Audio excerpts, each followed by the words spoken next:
If there is any sense of loyalty at all to you watching Pat's personal portraits often, you may recognize my guest, because this is the first time we've had anybody here, Pat's personal portrait set, opulent as it is, a second time.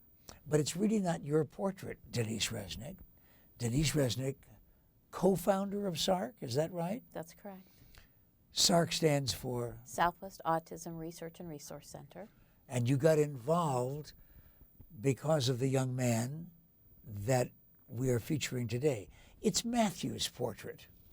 Matthew Resnik. Tell us about him. He's 21.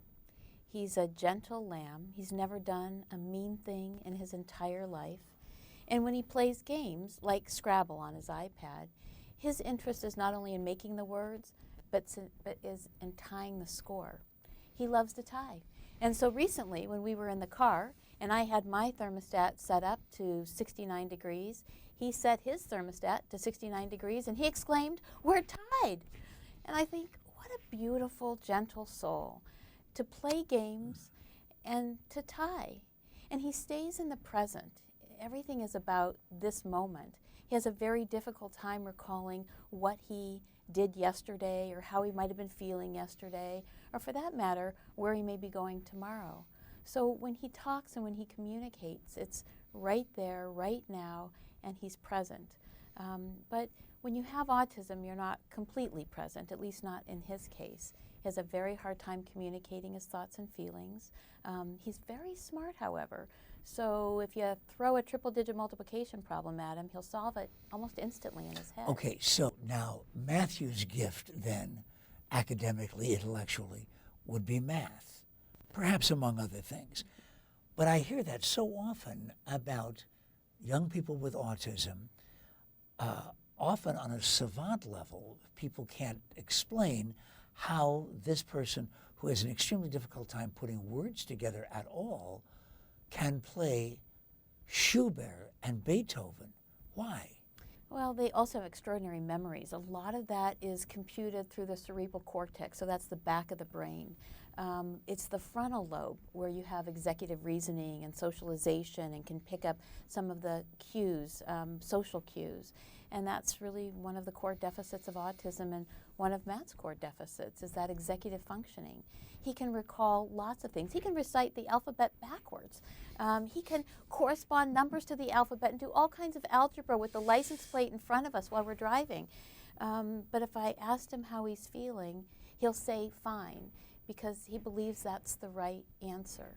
And if you ask him yes and no questions, typically he'll tell you yes, because he thinks that that's what you want to hear and that's the right answer. There are some moms and dads of children with autism and moms and dads of adults with autism watching right now. And they all have quite uniquely individual lives, don't they? Tell us about yours.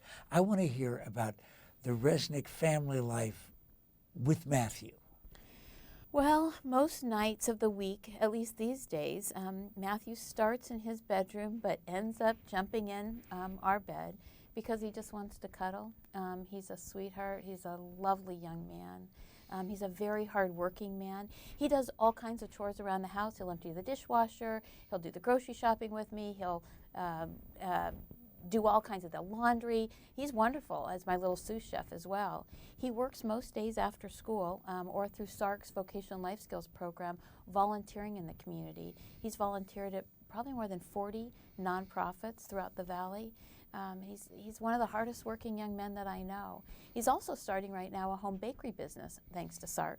And Rob, Matt's dad, and I are wrestling over just exactly what recipes we'll be working on for that home bakery business. It's one of SARRC's newest programs, and it was funded by the Department of Developmental Disabilities. So Matt's a very active, very capable, very busy young man. He lives his day, though, by his schedule, and it's all input into his iPad. Sometimes I'm convinced that he's more interested in checking off the things on his schedule than he is in actually doing the things. But who among us doesn't like to check off things on our schedule? This last week, Pat, was a bit profound for me and for Rob, as it represented our last IEP. And for those special needs families who are out there, this individual educational program has been part of our entire school career.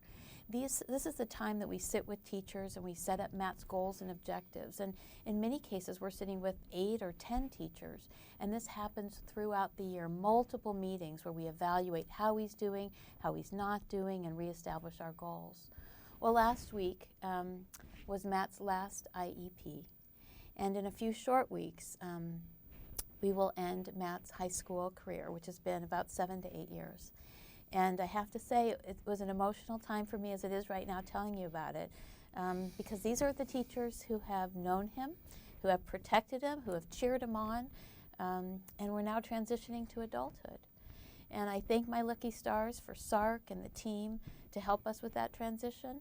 But as a family of a child with autism, these transition times are particularly challenging, and especially when we now think about adulthood, because there are not the programs today that there are for the young children. In some cases, I feel like we are today with adults where we were 20 years ago with early intervention. So these are some big steps for Matt, and big steps for Matt's parents, and I appreciate your allowing me to share with you Matt's profile. He has autism, but that's not the only thing that defines our son. KTAR.FM spends a great deal of time getting acquainted with and sharing the Matthews of our state and our community with you. And Denise Resnik, I've known for a long time. We've talked about business and we've talked about SARRC, but she never comes alive quite as much as when she's talking about the subject of today's personal portrait. Matthew Resnik. Way to go.